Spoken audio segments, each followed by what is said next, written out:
안녕하세요. 저는 경기도 고양시에 살고 있고 엄마가 된 지 1년 차가 된 30대 여자입니다.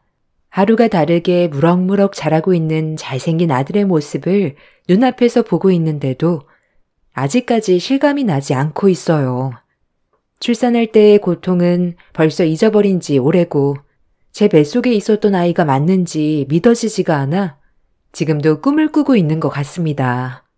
이런 행복한 시간을 보내고 있는 제가 사연을 신청하게 된 이유는 제 아래로 동서 때문에 골치 썩을 일이 몇 개 있어서 고민 끝에 아이가 자고 있는 새벽 시간을 활용해 컴퓨터 앞에 앉았습니다. 몇 번이나 글을 썼다 지웠다 하면서 글을 써야 할지 말아야 할지 갈등을 한 건 동서가 여러분들께서 보시는 이 사연 채널의 애청자입니다. 저도 동서를 통해 알게 되었고 지금은 제가 동서보다 더 많이 시청하고 있는 것 같습니다. 아마 제가 올린 사연을 동서가 볼 테고 시청자분들께서 달아주시는 댓글에 앞으로 동서에게 많은 변화가 생겼으면 좋겠습니다. 제가 사연을 신청하기로 결심을 하게 된 결정적인 이유는 동서의 태도 때문입니다. 어느 정도 이해가 될 수 있을 만큼의 행동을 한다면 그냥 넘어갈 수는 있겠지만 도가 지나칠 정도로 저를 상당히 불편하게 만들었어요. 저보다 시댁 집안의 며느리로 먼저 들어왔다는 이유로 제 머리 위에 군림하려는 행동들을 보였고 처음에는 좋게 넘어가려 했었지만 날이 갈수록 심해지는 동서의 잘못된 행동들이 결국 화를 자초하게 되었습니다. 시댁 식구들도 가만히 있는데 동서가 설쳐대니 기분이 정말 안 좋더라고요. 같은 동서지간이면 서로 의지하고 도와줘도 모자란데 본인의 이기적인 행동이 저를 화나게 만들었어요. 사건의 시작은 제가 임신을 하면서부터였습니다. 동서는 20대의 시동생과 결혼을 해서 아이들 둘 낳고 살아왔어요. 그동안 부족함 없이 잘 키워왔는지 애들한테 정성을 쏟은 게 눈에 보였죠. 그런 모습을 보니 좋아 보이기는 했지만 동서가 하는 행동들을 조카들이 그대로 따라하길래 그건 좀 아닌 것 같아 몇 번 동서한테 주의를 준 적이 있었습니다. 아니, 이게 왜 제 잘못이에요? 부모가 자식에게 원하는 거 해주는 건 당연한 거고 자식이 부모한테 원하는 걸 말하는 것도 당연한 거잖아요. 제가 해주고 싶어서 돈을 쓰겠다는 건데 왜 형님이 이런 것까지 참견을 하시는 건데요? 나이는 형님이 많아도 인생 선배는 저 아닌가요? 제가 애들을 10년 가까이 키웠는데 형님은 이제 막 임신 5주 차면서 저보고 애들 물질욕에 대해 뭐라고 하시는 건 상당히 기분이 나쁘네요. 형님이 식구로 들어오기 전엔 이런 걸로 지적한 사람 한 명도 없었어요. 동서가 나보다 애들을 낳고 먼저 키웠으니 그럼 더 잘 알 거 아니야. 이건 누가 봐도 동서의 행동이 잘못된 것 같은데? 동서의 행동 하나하나를 애들이 스펀지처럼 빨아들인다는 거 동서도 모르는 거 아니잖아. 나는 애들이 원하는 거 사주는 걸 뭐라고 하는 게 아니야. 방금 큰 조카가 가지고 싶은 장난감이 있는데 상품이 하나밖에 없었고 그 상품을 다른 사람이 먼저 사갔잖아. 그래서 매장 직원이 매진이라고 상황 설명을 했는데 방금 조카가 어떤 행동을 보였어? 10살밖에 안 된 머리에 피도 안 마른 애가 직원의 정강이를 발로 걷어차면서 안 되는 게 어디 있냐고 당장 자기 앞에 장난감 가져오라고 소리를 질렀잖아. 요즘 애들은 빨리 성숙해지고 두뇌 회전도 빠르기 때문에 동서가 어떤 식으로 행동하는지 전부 다 지켜보고 있다고. 저번에 가족들끼리 여행 갔을 때 마트에서 매진 상품이 동서 앞에서 딱 떨어졌을 때 어떻게 했어? 방금 조카가 한 것처럼 똑같이 행동했잖아. 그때 정강이를 걷어차인 매장 직원이 창고에 들어가서 다음날 팔아야 될 물건을 가지고 나와서 동서한테 주지 않았어? 그때 경찰에 소송을 건다면서 매장 사장님이 뛰쳐나와 한바탕 했었지? 그 모습을 애들이 뒤에서 모두 지켜봐왔던 거고 진열되어 있던 장난감이 매진이 되니까 동서가 마트에서 보였던 기억을 떠올리고 똑같이 행동을 저지른 거잖아. 나는 이 점에 대해 조카한테 잘못된 행동이라고 얘기한 건데 애들 엄마인 동서가 잘못을 인지하지 못하고 되레 애들한테 잘했다고 하는 게 옳은 행동이야? 육아 선배라고 해서 모든 걸 현명하게 잘 대처할 수 있는 것도 아니고 방금 애들이 보인 잘못된 행동은 누가 봐도 알 수 있는데 동서는 자기 자식이니까 편을 들어주고 두둔한 거잖아. 애들한테 옳고 그름을 일깨워주지 않는다면 그건 부모로서의 자격이 없는 거지. 나는 동서가 잘못된 점은 바로 잡아줬으면 좋겠어. 동서는 제 말에 어이가 없다는 듯 혀를 차며 노려보더니 애들을 데리고 장난감 매장을 급하게 빠져나갔어요.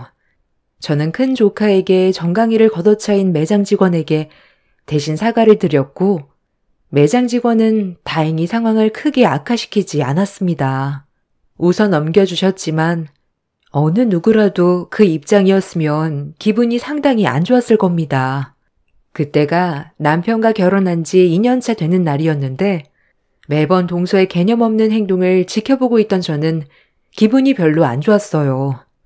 시부모님한테는 찍소리도 못하면서 동서가 손님으로 대우받는 위치에 있을 때면 항상 심기가 불편할 정도로 일하는 직원들을 함부로 대했습니다. 이런 동서의 모습을 저만 문제 삼은 건 아니었어요. 가족들 모두 잘못된 행동에 대해 지적을 했었지만 동서의 성격이 쉽게 고쳐지는 건 아니었습니다.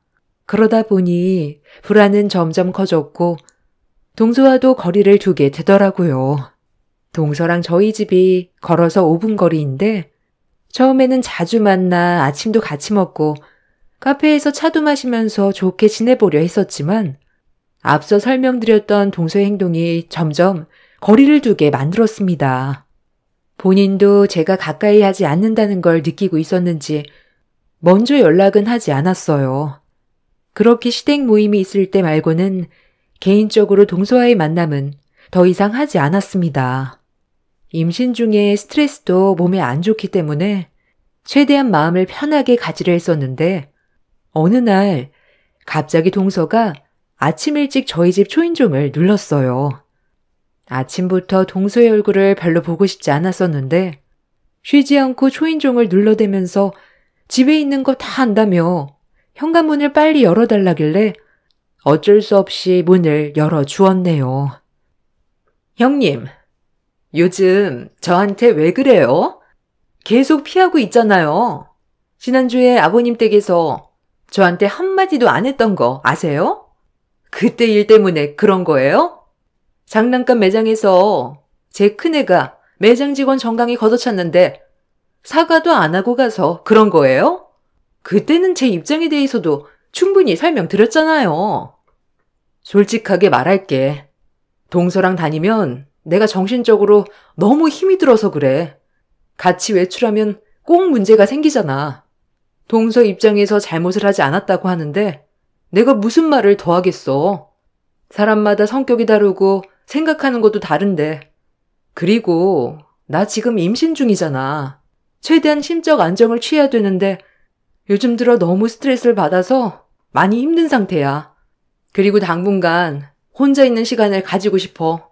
동서랑 같이 외출한 순간부터 집에 들어오기 전까지 긴장의 연속이거든. 내가 동서를 뭐라고 하려는 게 아니라 좀 더 잘 지내고 싶고 앞으로 조카들이 손가락질 받지 않게 하고 싶어서 얘기해 준 것뿐이야. 입장을 바꿔놓고 생각을 해봐. 동서가 매장에서 일을 하는데 동서처럼 똑같은 성격의 손님이 들어와서 정강이 걷어차고 갑질하면 기분이 좋겠어?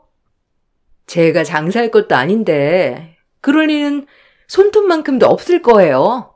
그러니까 형님 말은 제 행동이 마음에 들지 않아서 당분간 거리를 두겠다는 거네요. 사람마다 각자의 개성이 있고 성향이 다른데 형님 의견만 내세우면서 저에게 잘못이 있다고 얘기하는 건 정말 모순인 것 같네요. 그 매장 직원도 잘못을 한 거죠. 잘 나가는 물건이면 당연히 재고를 더 많이 비축해둬야 되는 거 아니에요? 매장을 운영하는 사람들이면 그런 거 하나 일 처리를 똑바로 하지 못해서 큰애가 눈물을 흘렸는데 화가 안 나겠어요? 결국 다른 마트 가서 구매했어요. 기분 좋게 들어갔다가 기분 안 좋게 나왔는데 화가 나는 건 당연한 거죠. 동서는 제가 평소와는 많이 달라졌다고 느끼고 있었는지 집에까지 찾아와서 불만을 털어놨어요. 그래서 잘못된 점에 대해 지적을 해줬지만 동서는 제 말을 받아들이려 하지 않았어요. 어차피 말도 안 통하고 인정도 하지 않는데 무슨 말을 더 하겠어요. 그래서 동서에게 나중에 다시 얘기하자면서 집으로 돌려보냈습니다. 이해할 수 없고 어이가 없다는 표정으로 저를 노려보면서 아무 말도 하지 못한 동서는 기분이 상당히 안 좋았는지 현관문을 발로 세차게 한번 걷어찬 뒤 집으로 돌아갔습니다. 동서의 행동에 기분이 안 좋았지만 이를 키우고 싶지도 않았고 대화도 안 통하는 사람 붙잡고 말싸움하고 싶지도 않았어요. 그리고 그날 시모에게 전화를 걸어 출산하기 전까지는 시댁에서 모이는 걸 자제하는 게 좋을 것 같다며 제가 여러 가지로 많이 힘들다는 걸 시모에게 설명을 드렸습니다. 시모는 제 사정을 이해해 주셨고 그날 이후 시부모님이 개인적으로 저희 집에 오셔서 잠깐 얼굴만 뵙고 돌아가는 식으로 상황을 바꾸었습니다. 제가 동서 때문에 힘들어하는 걸 가족 모두가 알고 있었지만 상황이 바뀌지 않는 것도 알고 있었던 터라 동서 때문에 시부모님이 먼 길을 오게 되는 고생을 하셨네요. 재수 씨는 날이 가면 갈수록 사람이 점점 난폭해지는 것 같냐? 지금 집안 분위기를 좀 봐. 이게 맞는 거야? 부모님이 우리 집에 오는 게 맞는 거냐고. 재수 씨가 행실만 똑바로 했다면 이런 일은 일어나지 않았겠지. 너도 불편한 건 사실이잖아? 언제까지 이렇게 살아갈 건데? 네가 확실하게 얘기 좀 해봐. 아, 왜 나한테 그러는 건데? 나도 몇 번이나 얘기를 해봤지만 고쳐지지 않는 걸 어떻게 하라는 거야. 그리고 우리는 지금까지 결혼 생활 해오면서 이런 걸로 문제가 된다고 생각해 본 적 없었는데 형수님이 너무 예민하게 받아들이니까 문제가 커지는 거잖아. 형이 결혼하기 전에 이런 말 나온 적 있었어? 그동안 없었잖아. 왜 이제 와서 내 와이프의 행동에 대해 지적을 하는 건데? 형수님이 한 식구로 들어오고 나서부터 뭐만 하면 트집을 잡고 있잖아. 큰며느리가 새 식구로 들어오기 전에도 내가 몇 번 얘기를 했었다. 그런데 알겠다고만 하지 달라지는 건 크게 없어서 계속 얘기해봤자 기분만 상할 것 같아. 엄마도 더 이상 말을 하지 않았을 뿐이란다.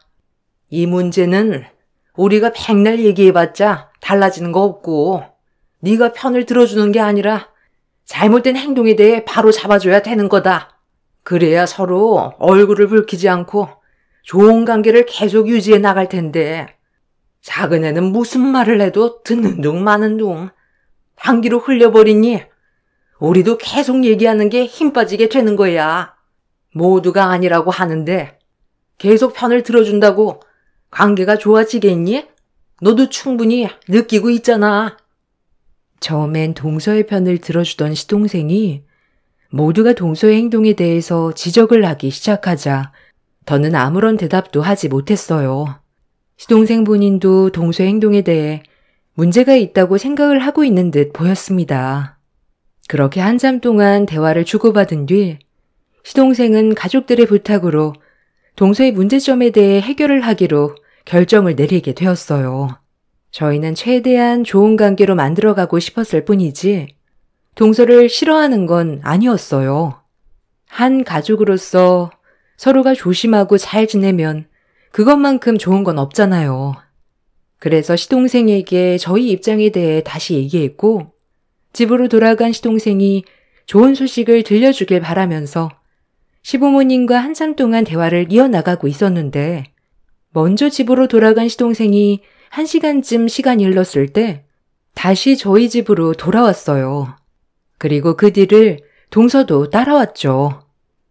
저한테 불만이 있으면 이 사람한테 시키지 말고 저한테 직접 얘기하면 되잖아요. 아니 왜 이 일을 통해서 제 기분을 안 좋게 만드세요? 하고 싶은 말 있으면 직접 하시라고요. 제가 도대체 뭘 얼마나 잘못을 했다고 다들 저를 싸잡아 죄인 취급을 하는 건데요? 직접적으로 피해를 준 것도 없잖아요. 네가 행실이 똑바로였으면 이렇게까지 했겠니? 그리고 네가 어른들이 하는 말에 귀를 기울였다면 돌려서 얘기하지도 않았을 거다. 무슨 말만 하면 기분 나빠하기나 하지. 좋게 받아들인 적이 있기나 하니? 여기까지 오는데 무슨 생각으로 왔는지 한번 드러나 보자. 싸우려고 온 건 아닐 거 아니야. 제가 여기까지 오는데 그럼 생각 없이 왔겠어요? 오늘 확실하게 얘기하는데요. 더 이상 저희 가정사에 참견하지 마세요. 어떻게 살던 잘만 살면 되잖아요? 남이 저희 가족을 어떻게 생각하던 그게 무슨 상관이에요? 저는 성격대로 행동할 거고 이런 제가 불편하시면 얼굴 안 보고 살면 그만이잖아요. 이 말 하려고 왔어요. 제 성격 절대 못 고치고 고칠 의지도 없어요. 그러니 이런 제가 싫다면 다들 저랑 연 끊고 살면 될 것 같네요. 다들 어떻게 하실래요? 있는 그들의 모습을 받아들이고 사시던지 아니면 연 끊고 살던지 결정하세요. 남들이 어떻게 생각하던 그게 뭐가 중요해요. 저희 가족이 피해 안 보는 게 우선이라고요. 동서는 어머님이 무슨 뜻으로 말씀하시는지 전혀 이해를 못하고 있는 것 같은데 이 세상이 동서를 중심으로 돌아가는 것 같아? 동서가 뭘 잘못했는지 이해도 하지 않으려고 어른들의 말을 받아들이지 않으려 한다면 저는 가족이 아니라는 말밖엔 해줄 수가 없네. 어차피 연 끊을 생각이었다며 아버님 어머님 앞에서 지금 협박하는 거야? 매번 좋게 얘기하니까 어른들이 우스워? 동서가 그동안 얼마나 잘난 인생을 살아왔는지 모르겠지만 더는 가족의 분열을 조성하지 말고 여기까지만 해. 동서가 오기 전에 이미 아버님 어머님이랑 충분한 대화를 나누고 있었어. 우리는 동서가 서방님의 말을 듣고 올 거라고 예상하고 있었거든. 그리고 우리의 말대로 좋게 받아들이지도 않았지. 만약 서방님과 같이 왔을 때 앞으로 가족들의 얼굴에 먹칠하지 않고 행실을 똑바로 하겠다고 했으면 좋게 받아주려고 했는데 어쩜 조금의 예상도 빗나가지 않아? 동서 말대로 우리도 한계고 더는 한 가족으로 받아들이기 힘드니까 오늘 이 시간 이후로 연 끊는 걸로 하자. 원하던 대로 해주니까 마음이 편하지? 앞으로 아버님 어머님이랑 우리 가족 신경 쓰지 말고 동서 가족 잘 지키면서 행복하게 살길 바래. 뭐라고요? 여보, 방금 형님 하는 얘기 들었지? 우리 집안을 아주 휘어잡으려고 한다니까? 내가 저래서 형님을 싫어하는 거야. 본인이 되게 잘난 줄 안다니까? 누구는 무서워서 연 못 끊을 줄 알아요? 저희도 이미 오면서 조금이라도 대화가 통하지 않는다면 다시는 얼굴 안 보기로 이미 결정 내리고 왔어요. 시동생은 동서에게 좋게 풀자고 대화를 하러 간 게 아니라 불만만 가득 쌓인 상태로 들어온 거였어요. 어느 정도 예상은 하고 있었지만 조금도 빗나가지 않았던 동서의 행동과 시동생의 무책임한 모습에 실망을 많이 하게 된 가족들은 더는 얼굴을 보고 싶어 하지 않았습니다. 특히 시부모님께서 개념 없는 동서에게 화가 많이 나셨는지 꼴도 보기 싫다며 당장 나가라고 언성을 높이셨어요. 그렇게 좋게 풀어갈 수 있을 줄 알았던 가족관계에는 균열이 생겼고 그날 이후 더 이상 동서 내외의 얼굴은 볼 수 없었고 연락 또한 오지 않았습니다. 차라리 잘 됐다 싶었어요. 그동안 받았던 스트레스도 많았었고 임신 중이었기 때문에 차라리 동서가 제 앞에 나타나지 않는 게 심적으로 안정을 취할 수 있었으니까요. 그렇게 서로 연락을 하지 않고 지낸 지 어느덧 9개월이나 시간이 흘러버렸고 만삭이 되어 출산이 임박했을 때쯤 동서에게 갑자기 연락이 왔어요. 9개월 동안 단 한 번도 전화 한 통 없었고 집에서 5분 거리에 있는데도 얼굴도 마주친 적 없었는데 갑자기 전화가 왔길래 고민 끝에 동서의 전화를 받아보게 되었습니다. 9개월 만에 전화를 했다는 건 안 좋은 일이 생겼을 확률이 높았기 때문에 연락은 안 하고 지냈었지만 전화가 온 걸 받지 않았다가 저에게 괜히 화살이 돌아오는 걸 원치 않았어요. 그렇게 오래간만에 동서와 통화를 하게 되었죠. 9개월 동안 연락 한 통 없이 잘 지냈으면서 갑자기 전화한 이유가 뭐야? 중요한 일 아니면 길게 통하고 싶지 않은데 쓸데없는 말 할 거면 그만 끊고. 형님, 제가 지금 도움받을 사람이 형님밖에 없어서 어쩔 수 없이 급하게 전화를 할 수밖에 없었어요. 잠깐 저 좀 도와줄 수 있어요? 제가 지금 잠깐 나갔다 와야 되는데 애들 때문에 나가질 못하고 있거든요. 시간이 별로 없어서 그런데 잠깐만 와주면 안 될까요? 애들이 감기가 걸렸는지 열도 좀 나길래 일단 급하게 혈제도 먹였거든요. 괜찮으시면 병원에도 좀 데려다 주세요. 오죽했으면 형님한테 전화를 했겠어요. 지금 도움받을 곳이 형님밖에 없어서 그래요. 부탁드릴게요. 아니, 애들이 아프다는데 어디를 가겠다는 거야? 그렇게 중요한 일이면 서방님한테 애 좀 봐달라고 하면 되잖아. 오늘 주말이라 서방님 쉴 거 아니야. 그이가 요즘 회사 일이 많아서 오늘도 출근했어요. 늦게까지 야근한다는데 제가 동네에 아는 사람이 많지가 않잖아요. 그리고 부탁하는 건 다른 사람보다 형님이 날 것 같아서 전화드린 거니까 최대한 빨리 와주세요. 저 지금 시간이 많지가 않거든요. 지금 놓치면 또 언제 기회가 올지 몰라서 그래요. 정확한 얘기는 해주지 않고 일방적으로 본인 할 말만 하고 전화를 끊어버린 동서가 많이 급해 보였던 저는 어쩔 수 없이 집을 나설 수밖에 없었습니다. 가는 김에 그래도 가족이라고 동서 생각해서 시댁에서 시부모님과 함께 김장을 했던 김장김치 한 통을 들고 동서 집으로 향했어요. 만삭이었지만 거리가 가까워서 크게 무리하지 않고 동서 집에 도착할 수가 있었습니다. 초인종을 누르니 동서가 저를 많이 기다렸는지 급하게 문을 열어주더라고요. 그래서 집 안으로 들어갔는데 조카들이 기침을 하면서 힘들어하길래 서둘러 병원 갈 준비부터 했어요. 그런데 동서가 주방 테이블에 올려져 있던 김장김치를 보더니 저에게 한마디 툭 던졌네요. 어머, 김장김치 했어요? 아니, 이런 거 안 가져와도 되는데. 그래도 준 거니까 잘 먹을게요. 저 지금 나가봐야 하니까 형님이 애들 병원 데려다 주고 잠깐 집에서 애들 좀 돌봐주세요. 아, 그리고 방금 가져온 김치 어머님 댁에서 한 거죠. 그거 애들 배고프다고 하면 주지 마세요. 매년마다 느끼는 거지만 그 김치 진짜 별로예요. 제 입맛에 너무 안 맞고 영양가도 별로 없어 보여서 집에 가지고 들어오면 바로 음식물 쓰레기통으로 직행이거든요. 저는 사 먹는 김치가 훨씬 더 맛있더라고요. 이런 건 애들 주기도 무서워요, 형님. 어머님 댁에서 만든 김장김치가 위생에도 별로 안 좋잖아요. 깨끗한 환경도 아닌 시골 촌동네인데 어떻게 믿고 먹어요? 절대로 그 김치 애들 먹이지 마세요. 그리고 이거 10,000원 받으세요.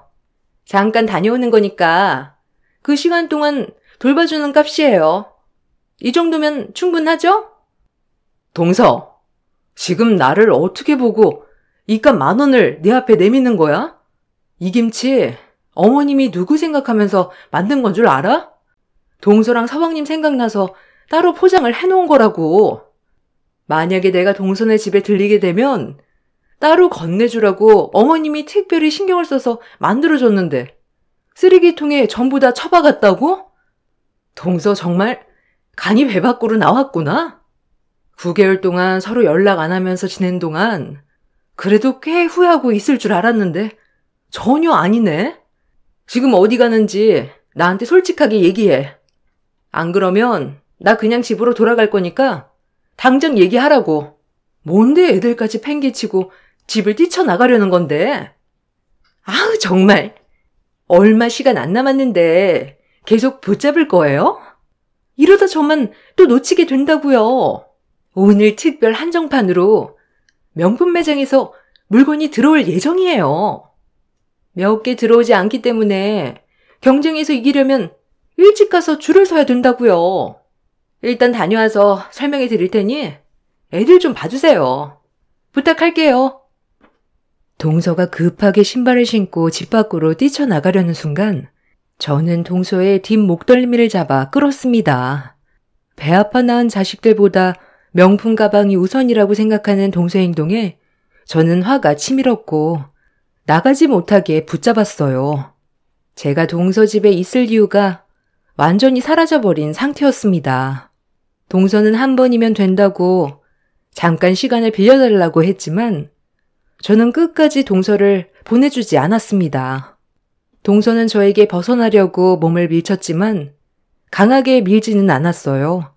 제가 만삭에 곧 출산 예정이라 동서도 조심하는 데 보였는데 시계를 슬쩍 보는 순간 조금의 망설임도 없이 저를 강하게 밀쳐버렸고 그대로 주저앉아 버렸습니다.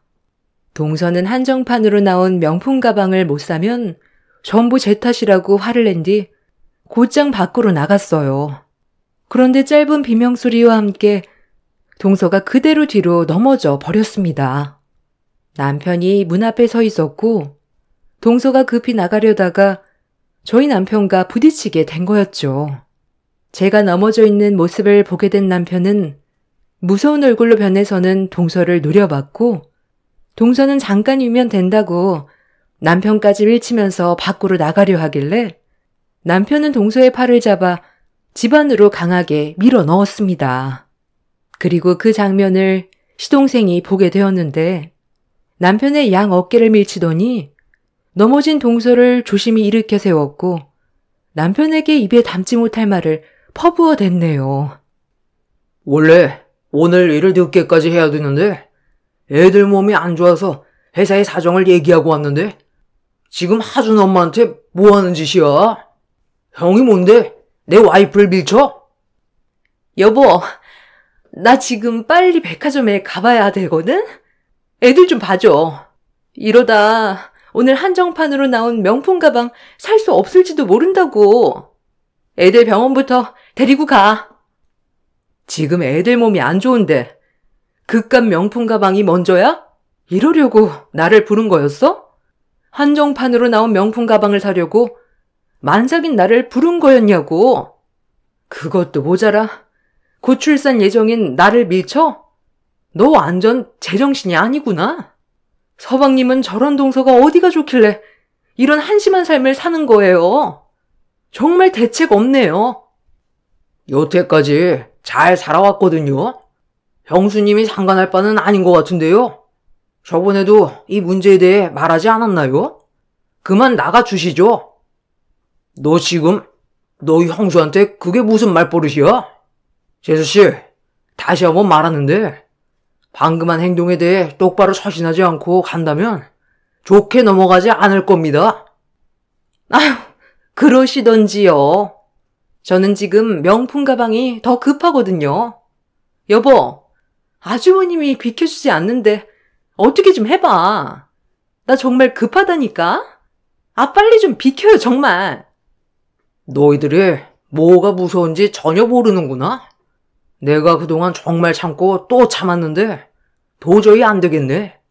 다른 건 다 참아왔는데 임신한 내 와이프 넘어뜨리고 개념 없이 행동한 너희들 절대로 용서할 수 없을 것 같다. 여보세요?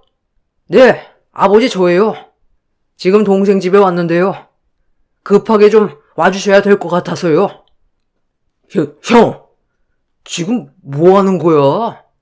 별것도 아닌 일 가지고 아버지한테 얘기하면 내 입장이 뭐가 돼?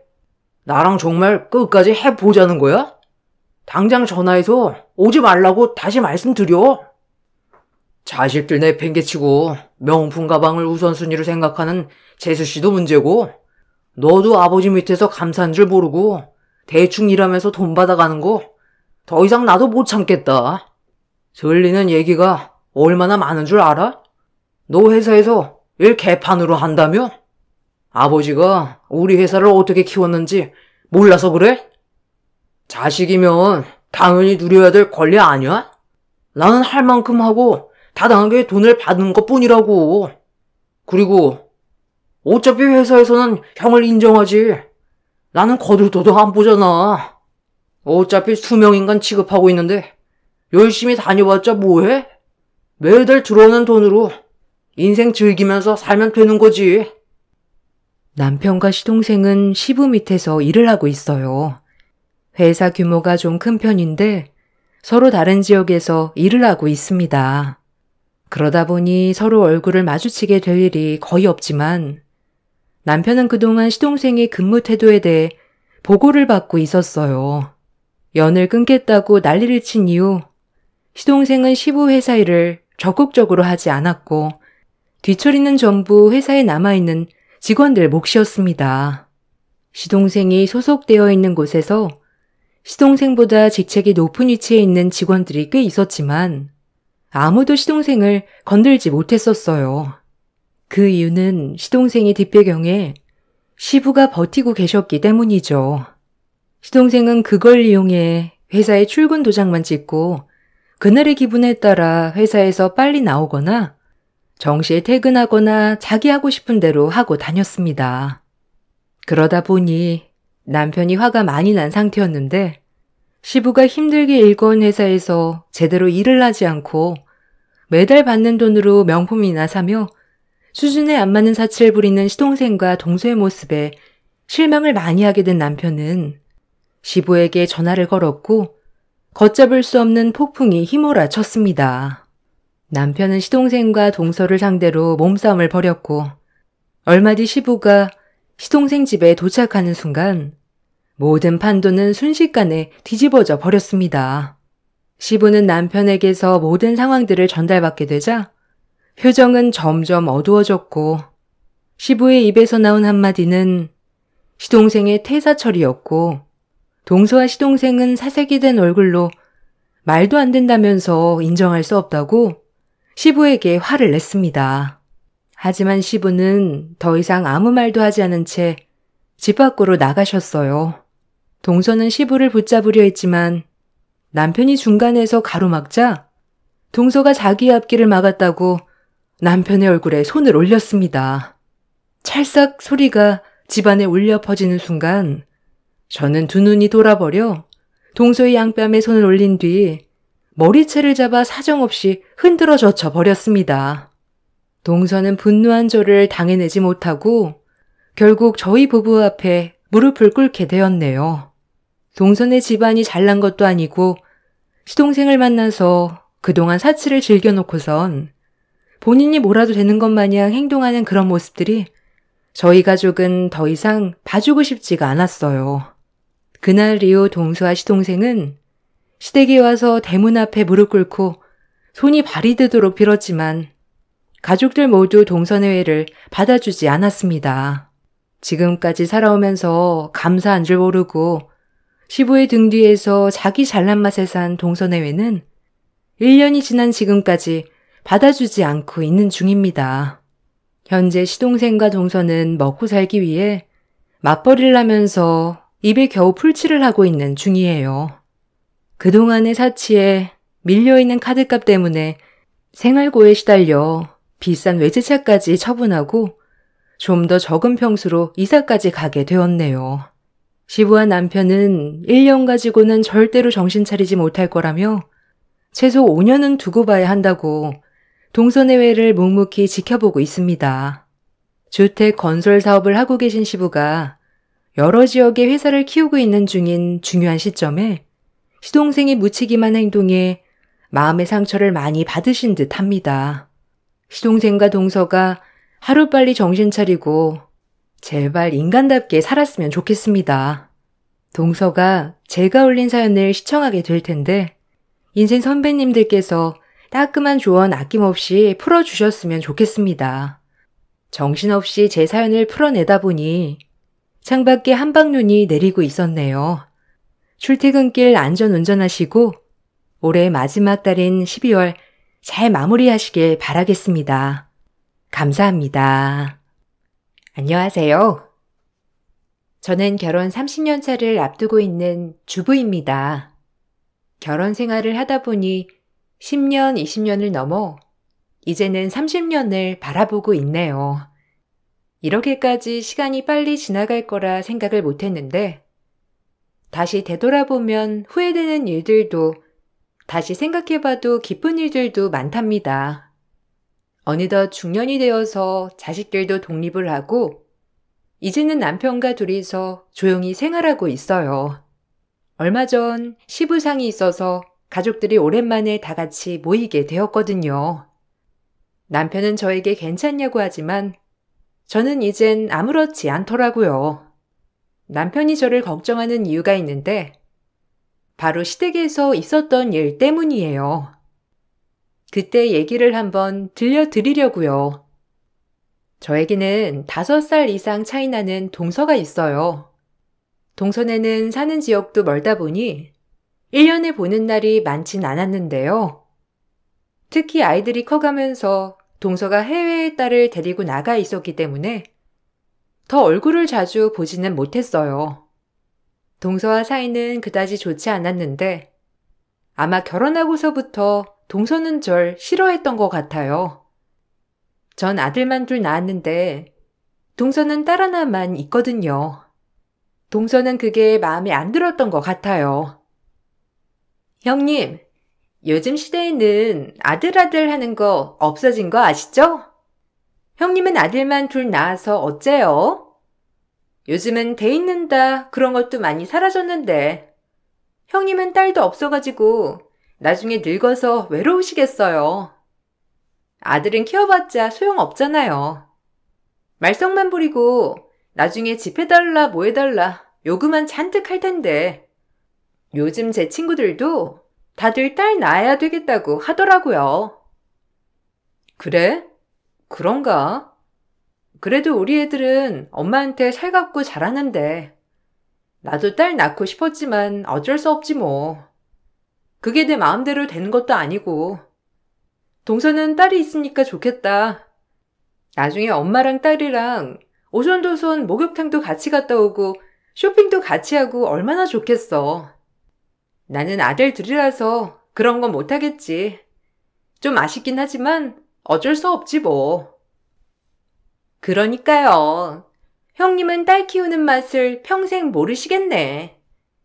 형님 나중에 그런 못된 시어머니 되시는 거 아니에요? 좋은 시어머니도 딸을 키워봐야 한다잖아요. 그래야 좀 공감하던데. 형님은 딸도 없으니까 며느리 마음을 모를 텐데 어째요? 우리 시어머니도 아들만 둘 있으셔가지고 며느리 마음을 잘 모르시잖아요. 아, 그런가? 그래도 어머님, 우리한테 뭐 이것저것 안 시키시고 괜찮지 뭐. 주변에서는 딸도 딸 나름, 아들도 아들 나름이라고 해서 내가 잘 키워봐야지. 그래도 둘 중 한 명은 엄마한테 살갑고 잘하는 애가 있지 않겠어? 에이, 그런 게 어디 있어요, 형님. 확실히 딸이 좀 더 살갑죠. 아들은 무뚝뚝하고 엄마 마음 죽어도 모른다잖아요. 아유, 우리 형님 불쌍해서 어떻게 해? 아주버님한테 힘 좀 써보라고 하세요. 딸 한 명은 있어야지. 저희는 딸 낳았으니 이제 그만 낳으려고요. 사실은 동서가 자궁 쪽이 좋지 않아 아이 한 명만 낳을 수 있다는 사실을 저는 알고 있었지만 그 말을 하고 싶지는 않았어요. 동서는 아마 제가 알고 있다는 걸 모르고 그런 말을 했던 것 같아요. 한편으로는 안쓰러운 마음도 들었죠. 동서는 자식을 비교하는 것에서 그치지 않고 남편도 비교하기 시작했어요. 저희 남편은 벌이가 좋은 편은 아니었는데 시동생은 그때 나이대에서는 고연봉자였거든요. 형님, 살림은 어떻게 하세요? 아들 둘에 아주버님이랑 형님까지 식구만 넷인데 아주버님이 벌어오는 돈으로 생활은 가능해요? 너무 빠듯할 것 같은데. 아주버님은 다른 곳 이직할 생각은 없으시대요? 물가는 계속 오르는데 아주버님은 아직 승진 못하셨잖아요. 아유, 어째 형님. 형님이 고생이 많으시겠네. 그래서 형님 옷이 다 이렇게 해지고 그런 건가? 아니야, 동서. 그냥 나름 잘 아끼면서 살고 있어. 우리 남편 얼마 전에 승진도 했는데 동서 몰랐구나? 그냥 벌어오는 돈에 맞춰서 잘 사는 거지 뭐.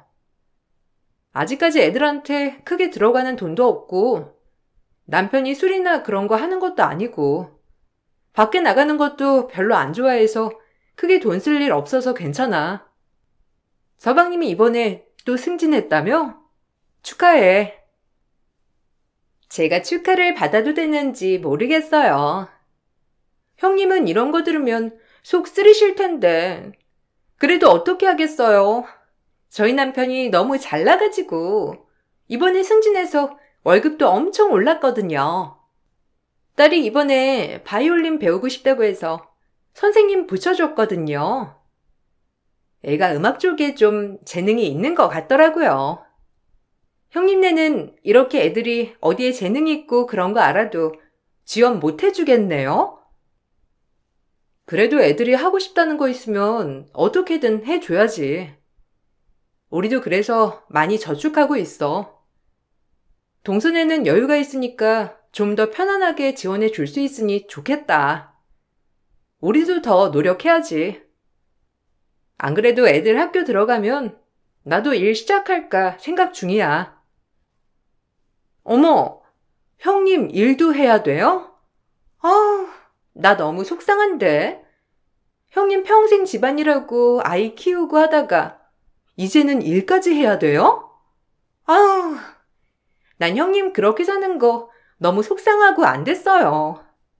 자식이 뭐길래. 그렇죠? 아주버님도 좋은 기업에 취업하면 좋으련만. 아휴.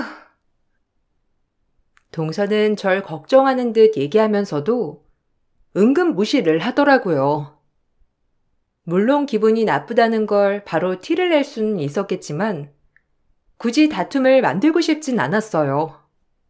자주 보는 사이도 아니었고 저희 집 상황을 일거수일투족 다 아는 건 아니니 그렇게 말하겠거니 생각을 했죠. 그렇지만 종종 저에게 저렇게 무시하는 듯한 말을 하니 저도 속으로는 신경이 많이 쓰였었어요. 동서가 왜 나에게 유독 그러는지 이유를 알 수 없어 답답하기도 했죠. 언젠가 남편에게 동서가 절 싫어하는 것 같다는 말을 꺼낸 적이 있었어요. 그러니 남편도 안다면서 왜 그런지 얘기를 해주더라고요. 아직도 그래? 아휴, 재수씨도 참 재수씨다 정말. 재수씨 결혼하기 전에 부모님이 좀 당신 자랑을 했나봐. 우리 처가가 좀 좋은 집안이잖아. 우리 부모님이 그런 게 좀 자랑이셨는지 몇 번 얘기를 하셨는데 재수씨가 그거 듣고서는 기분 나빠했다고 하더라고. 당신도 들었었지? 재수씨네 친정집. 사돈댁이 좀 그렇긴 했었잖아. 뭐 그거야 우리는 상관없다 생각했었는데 재수씨는 그게 아니었나 보더라고. 아, 그렇구나. 근데 동서가 워낙 잘난 사람이긴 하잖아. 대학도 좋은 곳 나왔고 지금은 그만두긴 했지만 좋은 회사도 다녔었고 워낙 능력 좋아서 그런 거에는 전혀 신경 안 쓸 거라고 생각했는데 그게 아니었었나? 뭐 그런가 보더라고. 안 그래도 동생이 잊을만 하면 와이프가 얘기한다면서 이걸 어쩌냐 하는데 뭐 나도 방법이 있는 것도 아니고 달래라고 했지 뭐. 엄마 아빠가 그런 얘기는 안 했으면 좋았겠지만 이미 벌어진 일 어쩔 수 없는 거고. 당신도 그냥 너무 신경 쓰지 마. 시간 지나면 괜찮아지겠지. 그냥 철없는 동생이다 생각하고 넘어가자. 자주 보는 것도 아니니까. 정도가 넘어서면 내가 나서서 뭐라고 할 테니 당신은 너무 신경 쓰지 마.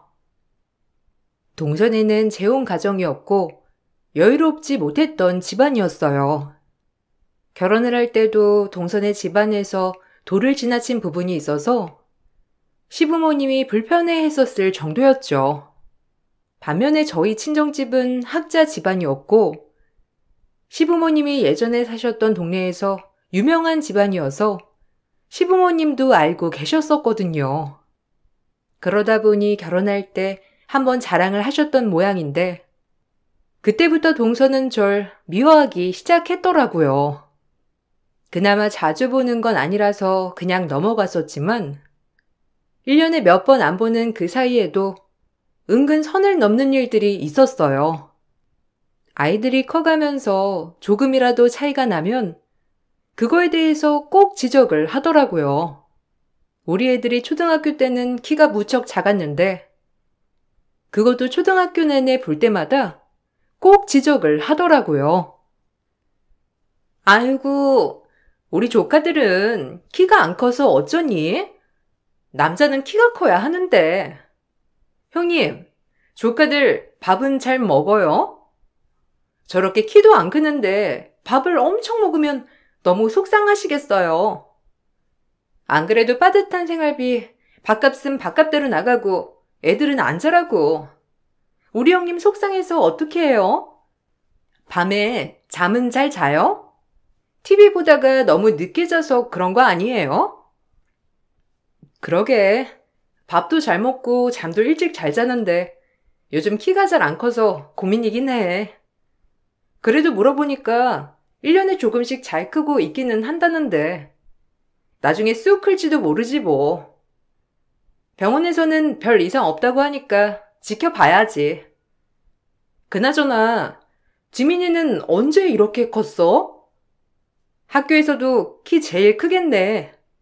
키도 크고 팔다리도 길쭉길쭉 앞으로 더 클 것 같아.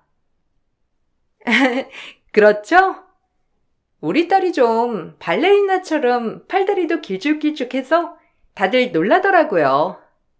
얼굴도 조그맣고 연예인도 된다고 하던데. 키가 자꾸 커서 금방 저 따라잡을 것 같아요.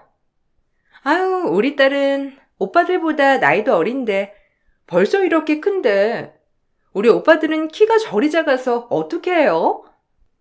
딸한테 가서 비법이라도 말해달라고 할까요? 아니야. 우리 애들도 요즘 운동도 하고 밥도 더 열심히 먹고 있어. 금방 자라겠지 뭐. 그래도 반에서 제일 작은 건 아니라니까 앞으로 나도 신경 써야지. 남자애들은 고등학교 가서도 클 수 있다니까 아직은 괜찮을 것 같아. 형님, 그렇게 고등학교 때 잘하겠지 하다가 놔두면 안 큰다니까요. 엄마 아빠도 큰 편 아닌데 형님이 좀 신경을 쓰셔야지. 저희 딸 봐요. 제가 신경 엄청 쓰니까 금방 쑥쑥 자라는 거. 형님한테 제가 비법 알려드릴 테니까 그대로 한번 해보세요. 동서는 동서딸이 평균보다 크다는 걸 큰 자랑으로 생각했어요. 그렇지만 막상 시간이 지나니 동서딸은 너무 일찍 커서 금방 키가 멈추더라고요. 결국에는 평균 키보다 작은 키로 멈춰버렸고 저희 애들은 고등학교까지 쭉 자라 평균보다 훨씬 크게 자랐죠. 저희 애들이 조카보다 커지기 시작하는 시점부터 동서는 키 얘기는 일절하지 않았어요. 아이들이 자라면서 외적인 부분도 비교를 많이 당했지만 공부도 비교를 많이 당했어요. 다행인지 뭔지 우리 애들은 학원 한번 보내지 않았는데 스스로 공부도 하고 성적도 상위권이었어요. 학교에서도 공부 잘하는 애들로 소문도 나고 각종 경시대회도 나가서 상을 받아오기도 했죠. 시댁에서 한 번은 저희 애들을 칭찬해 준 적이 있었는데 동서는 그것도 마음에 들지 않았던 모양이었어요. 아이고, 장하다 우리 손주들. 어떻게 둘이서 같이 대회 나가서 상을 타오니? 할머니는 우리 손주들 이렇게 잘 크는 거 보는 것만으로도 기쁜데 더 기쁜 일 만들어줘서 얼마나 좋은지 몰라. 앞으로도 이렇게 열심히 공부하렴. 어미도 고생했겠구나. 이번에 대회 나갈 때 같이 갔다 왔다면서? 운전하느라 고생했겠어. 좋은 결과 있어서 얼마나 기쁘니? 그러게요. 애들이 먼저 꼭 나가고 싶다고 해가지고 그냥 경험 삼아 갔다 왔는데 상까지 타오니 너무 기쁘네요. 애들도 너무 좋아하고 다음에는 다른 데에도 나가볼까 생각 중이에요. 학교에서도 요즘은 지원도 많이 해준다더라고요. 열심히 준비해 봐야죠. 에이, 형님. 지금 그렇게 열심히 준비해서 뭐해요? 본격적인 건 중고등학교 가서부터인데 초등학교 때야 공부 못하는 애들이 어디 있어요? 구구단만 잘할 줄 알면 다들 수제 소리 듣지 뭐. 난 또 다들 뭐이라고 하길래 엄청 대단한 상이라도 받았나 했더니만 경시대에 나가서 상 받은 것 때문에 다들 뭐이라고 한 거였어요? 아이고, 형님. 너무 작은 거에 기뻐하시는 거 아니에요? 작은 거라니? 동서, 좀 서운하다. 그래도 애들 열심히 준비해가지고 상 받았는데 그냥 축하해주면 안 돼? 우리 애들 며칠 동안 공부도 더 많이 하고 그래서 스스로 준비한 거고 그렇게 처음 나가가지고 상 받아온 건데 나는 아무리 이게 지금만 받는 거라고 해도 너무 뿌듯하고 자랑스러운데. 자랑스럽죠.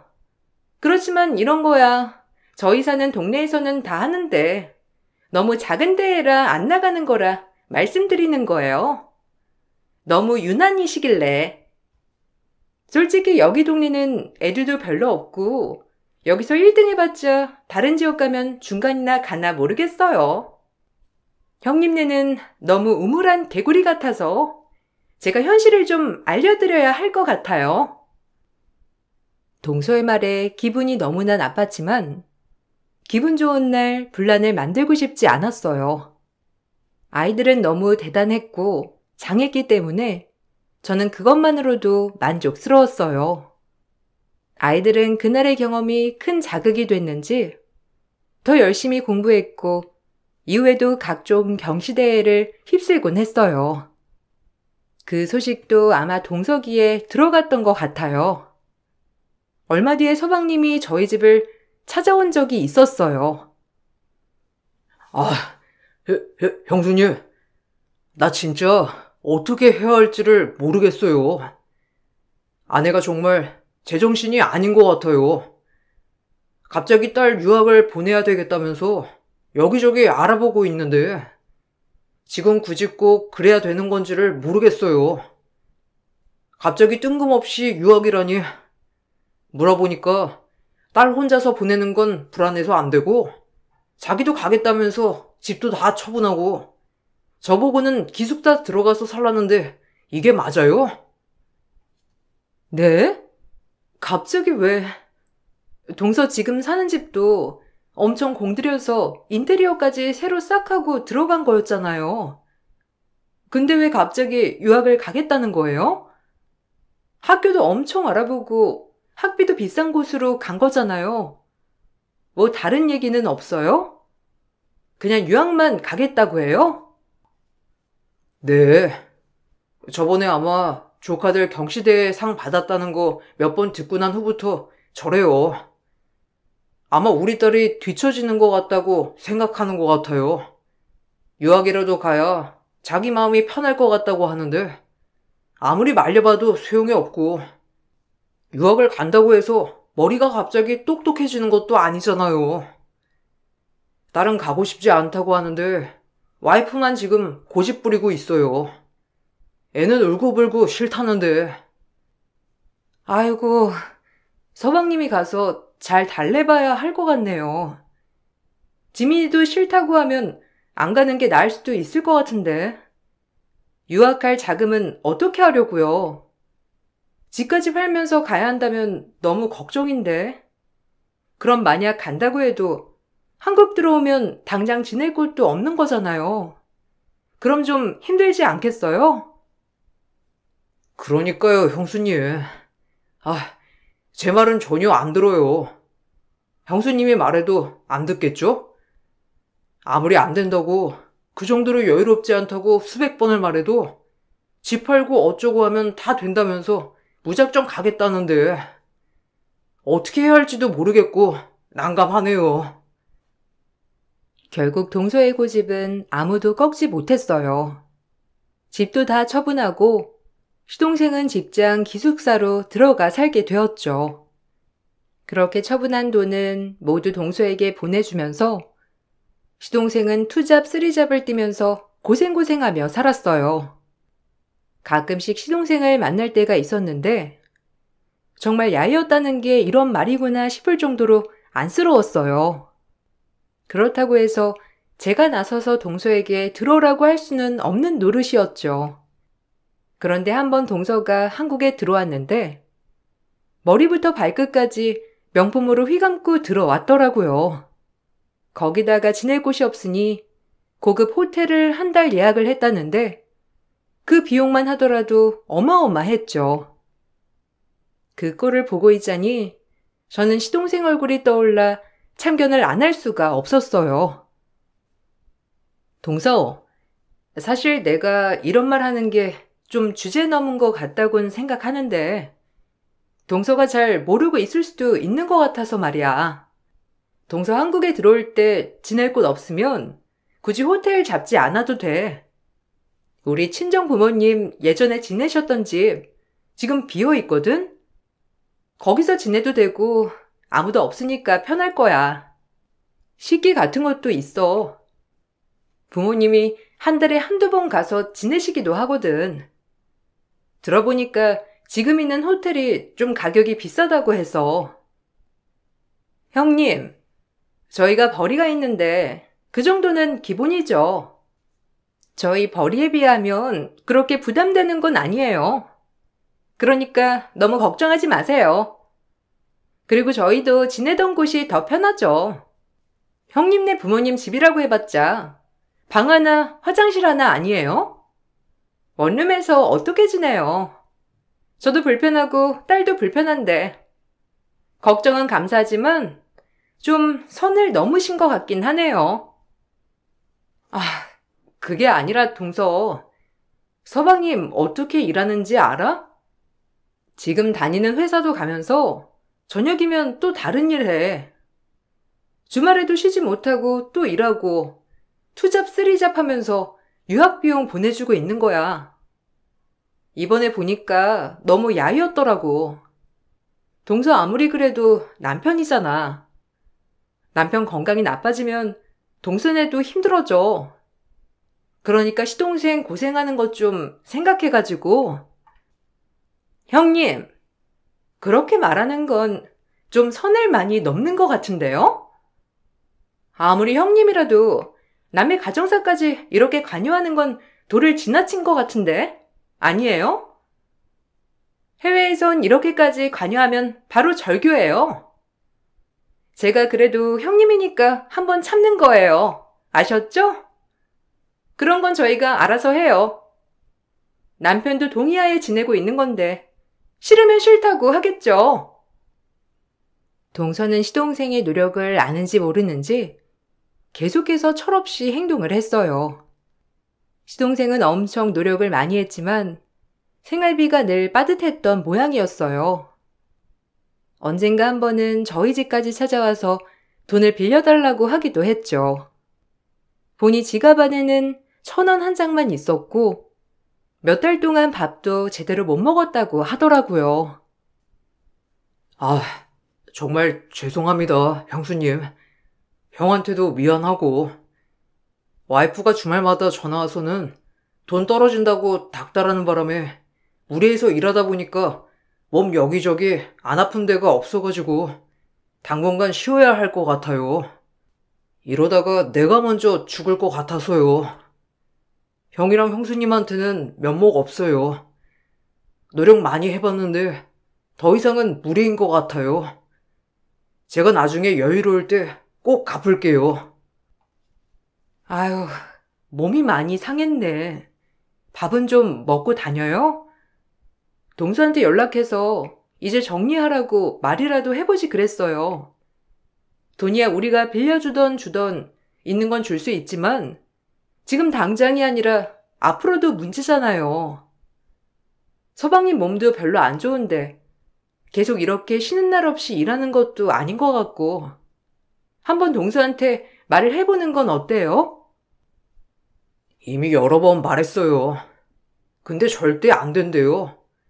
지금 딱 중요한 시기인데 어떻게 들어가라고 하냐면서 딸 생각은 하나도 안 하는 아빠라고 하더라고요. 학비가 그렇게 많이 드는지도 모르겠고 딸이랑 둘이서 살면서 그 큰 집에 굳이 살아야 하는 이유도 모르겠어요. 저도 지치고 힘들긴 한데 어쩔 수 있나요? 일단 딸 졸업할 때까지만이라도 버텨봐야죠. 서방님도 고생이 많네요. 그래도 해외에 나가 있는 동서도 타국이고 하니 마음도 힘들고 그럴 거예요.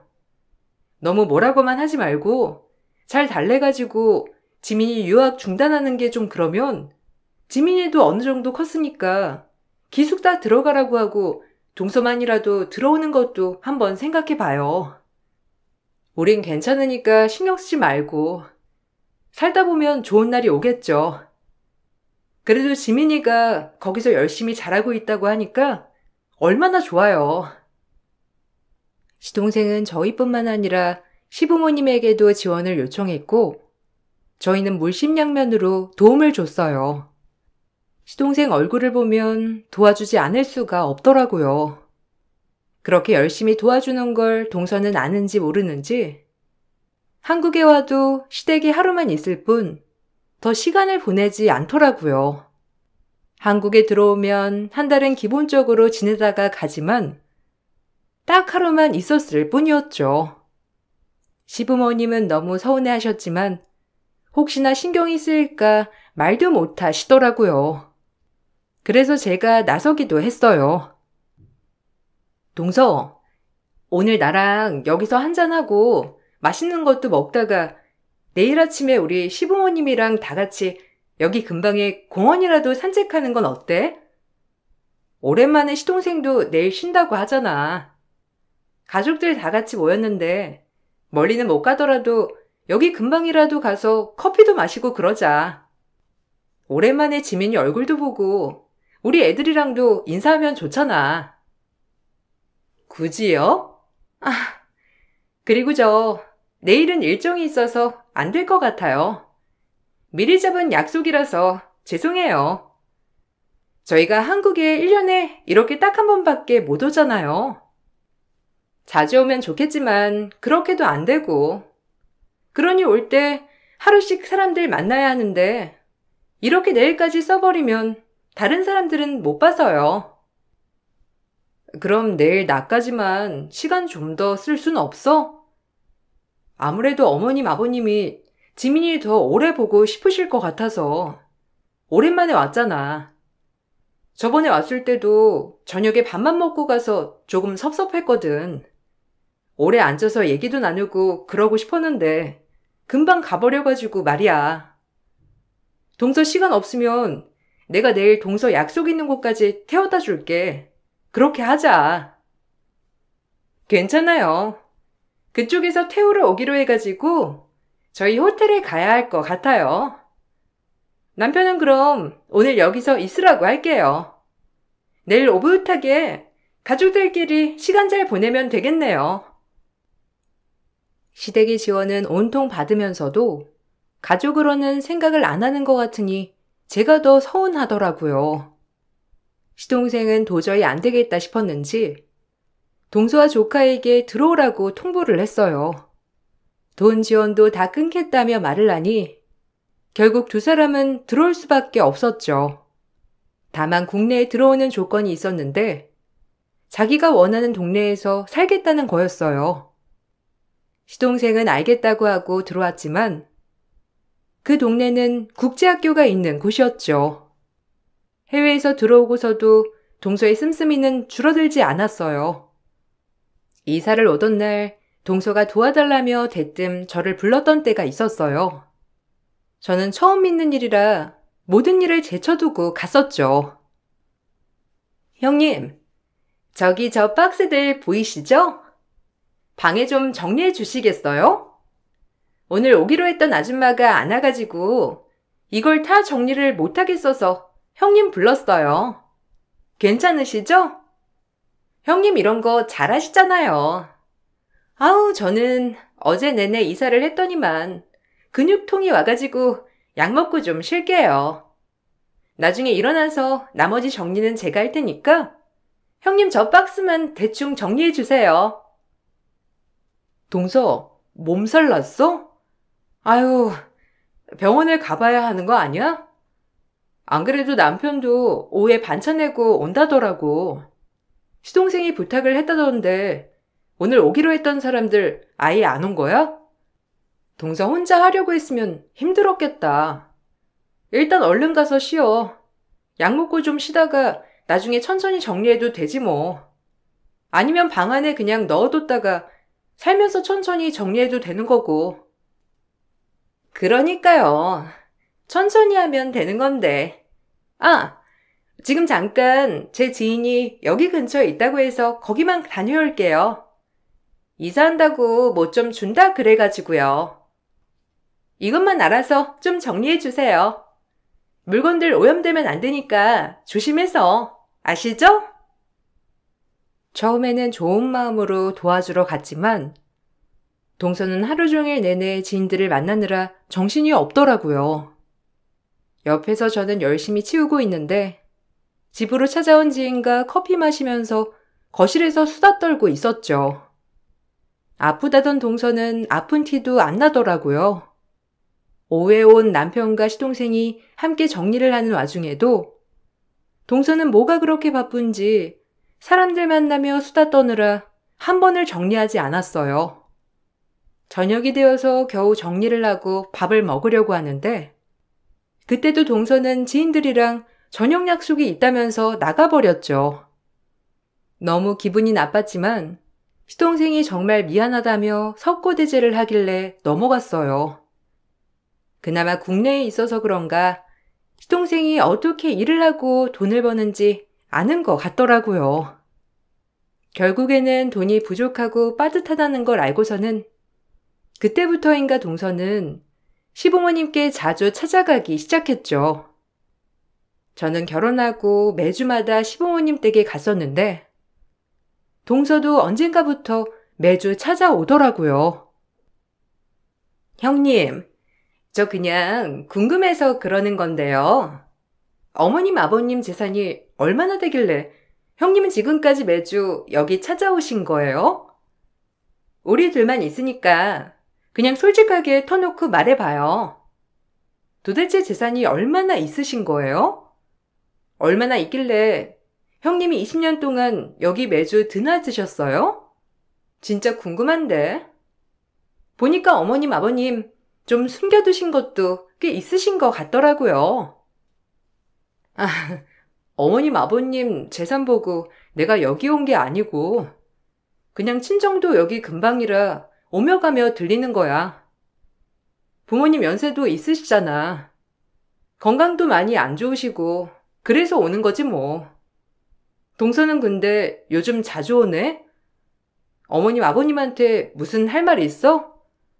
안 그래도 나한테 슬쩍 물어보셨거든. 동선에 혹시 무슨 일 있는 거 아닌가 걱정하고 계셔.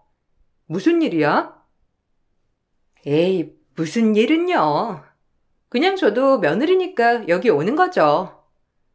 형님 혹시 이렇게 자주 오는 걸로 시부모님 재산 더 받고 그러는 건 아니죠? 요즘엔 자식들 똑같이 재산 나눈다는데 형님이 매 주말마다 왔으니까 더 주고 그러시진 않으시겠죠? 뭐 그걸 노려서 이렇게 오는 건 아니지만 일단은 저도 오고 있으니까 시부모님도 참고하시지 않으시겠어요? 기가 막힌 동서의 말에 전 더 이상 대꾸도 못하겠더라고요. 저와는 생각 자체가 다른 사람이구나 이때 느꼈죠. 그 뒤로 동서는 집에서 딸 졸업 파티를 한다며 말을 했고 그날 저도 초대를 하겠다고 하더라고요. 졸업 파티 날 저도 한껏 꾸며서 참석하게 됐는데 동서는 저를 이끌고 주방으로 향했어요. 형님, 옷을 이렇게 입고 오시면 어떡해요? 불편하게. 일단 제가 일할 때 입는 옷 여기 준비해뒀으니까 이걸로 갈아입으세요. 지금 샐러드가 좀 부족하거든요? 형님 금방 싹싹 만드시잖아요. 이것 좀 부탁드릴게요. 그리고 고기 오븐에 넣어놓았는데 익었는지 체크 좀 해주시겠어요? 재료들 미리 좀 손질을 해둬야 가지고 일단 이것만 손질 좀 해주세요. 동서, 지금 나 이거 하라고 부른 거였어? 아니 그럼 진작에 얘기를 해야지. 나는 파티에 와서 같이 참석하라고 하는 줄 알았잖아. 이따가 남편이랑 애들도 다 같이 올 거야. 우선 급한 건 내가 할게. 근데 계속 여기서 있을 순 없어. 여기 도와주러 온다고 한 거 아니었거든. 애들도 남편도 보면 너무 속상하고 그럴 것 같아서 안 되겠네. 아이, 형님이 안 도와주면 누가 절 도와줘요? 조금만 도와주세요. 대충 다 준비는 해놨거든요? 그냥 재료만 다듬고 익히기만 하면 돼요. 소스랑 이런 건 다 있으니까. 형님 이런 거 척척 잘하시잖아요. 저는 손이 느려가지고 안 되겠더라고요. 일단 전 밖에 손님들 와 있어가지고 나갈게요. 형님 대충 준비되면 가지고 나와주세요. 샐러드부터 나가야 하거든요. 동서의 말에 황당했지만 상황이 너무 정신없었어요. 대충 샐러드를 만들고 밖으로 나가보니 동서는 화난 얼굴로 동서딸 동창들과 대화를 하고 있더라고요. 제가 곁으로 가니 동서는 영어로 동창들에게 절 소개했어요. 근데 동서는 그걸 모르고 있더라고요. 바로 제가 영어를 한다는 것이었죠. 동서는 그걸 모른 채 동창들에게 말귀 못 알아듣는 머저리 식모야 라고 소개를 했죠. 그 말을 듣고선 전 참았던 분노가 터졌어요. 전 당당히 동창 무리에 껴서 영어로 제 소개를 했어요. 바로 제 집에 온 걸 환영한다는 말과 파티 끝나고 선물을 하나씩 들고 가라는 말이었죠. 동서는 제 말을 듣고선 얼굴이 퍼렇게 질리더라고요. 이게 무슨 소리예요? 형님 집이라니? 여기 우리 집이에요, 형님. 그게 무슨... 그리고 언제부터 영어를 하셨어요? 형님, 영어 쓰신 적 없으시잖아요. 갑자기 영어를 하셔가지고 제가 너무 당황했네요. 그나저나 이 집이 무슨 형님 집이에요? 여기 저희 집이에요, 형님. 아, 시동생이 말을 안 했구나? 어쩐지 동서가 너무 당당하더라. 여기 내 집이야. 내 집에서 동서 살고 있는 거라고. 난 동서네 집 머저리 식모가 아니라 여기 집주인이거든?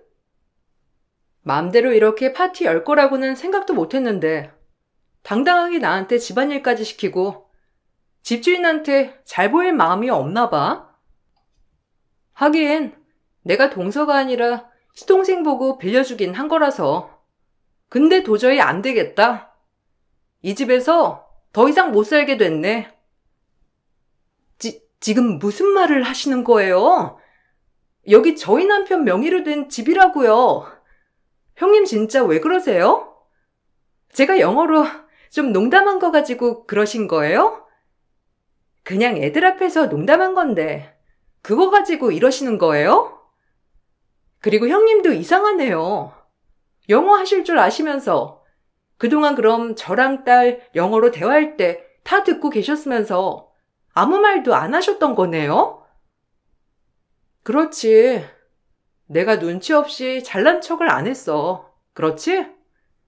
동서만 영어 할 줄 아는 게 아니라 우리 집안 사람들 다 영어 할 줄 알아. 몰랐어? 그렇게 잘난 동서니까 굳이 여기 안 살아도 잘 살 수 있겠네 뭐. 어차피 지민이 졸업하면 여기 더 이상 안 살아도 상관없지 않나? 잘 됐네. 이제 내 집에서 나가줘. 사실 동서네가 살고 있는 집은 제 명의로 되어 있는 집이었어요. 저희는 꼬박꼬박 돈을 열심히 모아 집을 샀고 그 집에 들어가려고 하던 찰나에 동서가 한국으로 들어오게 되면서 시동생 부탁으로 잠시 동서네가 살고 있었던 거였죠. 어차피 애들 학교 문제로 이사를 좀 연기하려던 상황에 시동생이 부탁한 거라 허락을 한 상황이었어요. 시동생은 제 명의로 되어 있다는 걸 동서에게 말하지 않았던 것 같았어요. 결국 이 사달이 나고 나서야 사실을 알게 된 동서는 한동안 연락도 없이 깜깜 무소식이더라고요. 그러다가 시동생이 해외지사로 발령이 나게 되면서 모든 게 끝이 났어요. 시동생은 자신과 딸만 해외지사로 데려가겠다고 했죠. 동서에게는 한국에서 일하면서 이젠 동서가 생활비를 벌어 보내달라고 했다더라고요. 그제야 동서는 저에게 연락을 해 잘못을 빌었어요. 형님, 남편이 저만 두고 해외에 나간대요. 이미 몇 달 전에 결정한 일이라고 하는데 어떻게 그럴 수가 있어요? 형님한테 제가 잘못해서 그런 거죠? 형님이 저희 남편한테 그러라고 하셨어요? 정말 죄송해요. 제가 철없이 하는 행동 때문에 정말 죄송해요. 한 번만 용서해 주세요. 나한테 죄송할 게 뭐가 있어? 동서 나보다 훨씬 잘난 사람이잖아. 그러게 개무시해놓고서는 죄송하다고 해서 없던 일이 돼? 됐고, 나는 더 이상 동서랑 말하고 싶지 않으니까 해외를 가든 안 가든 그건 동서네 가정사 아니야? 내가 거기까지 관여할 건 아닌 것 같은데. 그렇게 상관하지 말라던 사람 어디 갔지? 제가 생각이 짧았어요. 너무 죄송해요. 형님이 그동안 많이 도와주신 것도 다 알고 그런데 제가 자격지심 때문에 그런 거예요. 남편이 적어도 매달 200만 원씩 꼬박꼬박 보내라는데 이제 와서 저 어디서 일을 해요. 형님, 한 번만 도와주세요. 난 남의 가정에 앞으로 신경 안 쓰기로 했어. 동서도 그거 원하던 거 아니었어? 더 이상 나한테 말하지 마. 그리고 내가 보기에는 200만 원이면 동서한테 너무 작은 돈 아니야? 그동안 서방님은 그거 몇 배는 동서한테 보내줬잖아. 내가 보기에는 엄청 적은 것 같은데? 어찌됐든 동서한테는 껌값일 테니 문제 없지? 시동생은 동서의 태도를 두고 보면서 안 되겠다 싶었는지 해외 발령을 신청했고 딸만 데리고 떠나겠다고 결심한 거였어요. 결국 동서는 한국에 홀로 남게 되었고 집도 돈도 없으니 작은 원룸에서 혼자 지내고 있다더라고요.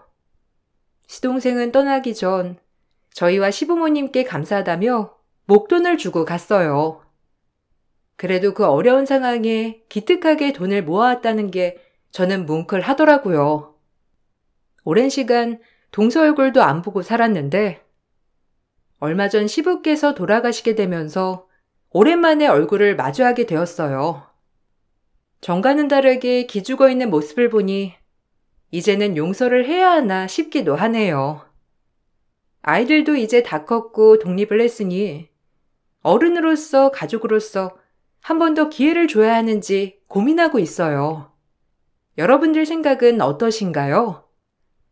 제 얘기 들어주셔서 감사합니다. 예전에는 나 사는 것만 급급했는데 이제는 여유롭게 주변을 돌아볼 수 있게 되었네요. 앞으로도 가족들과 행복하게 잘 지내려고요. 여러분들도 행복하세요. 안녕하세요. 저는 20대 후반 여자입니다. 갓 20살이 됐을 때 남편을 만나 20대의 나이를 전부 쏟아 부었었는데 한순간의 배신이 저에게 너무 큰 상처를 남겨주었네요. 어렸을 적부터 할머니 손에 자라왔던 저는 중학교까지만 나을 수 있었어요.